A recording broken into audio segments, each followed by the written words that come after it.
Guys, good morning. Dito kami ngayon dito sa Mahogany Market dito sa Tagaytay.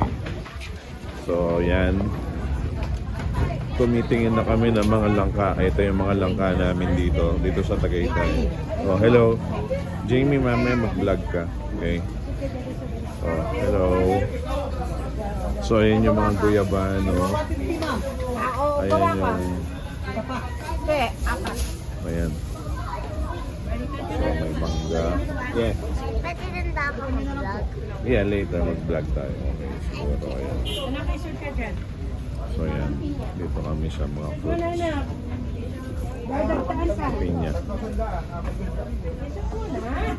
Ayan. Okay. Tikman natin. Oh, yan. Titikman daw namin ni Kuya yung ano. Para may suki tayo dito. Ma'am, tingnan mo dito sa vlog. Oh. Oh, yan. Okay. Oh, yes. Finally, dream come true. Yeah. Yung matamis.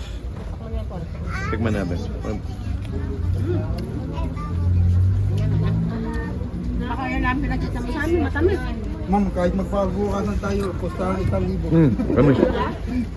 Sabi mo yan ah.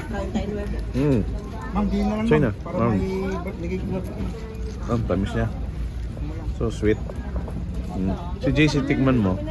O nga, patikman mo ng... Patikiman. So, ang tamis nung Ilan ba nito? pinya. Talaga 200. Iba talaga yung pinya dito sa Tagaytay. So, yan. So, yan guys. Update ulit later. So, 3 for 100. Okay na. Ihiwa-walay mo. O yan, ilan yan? Enjoy na enjoy. Enjoy na enjoy dito sa palengke. I-separate na natin ang plastic para. Okay guys, sige later.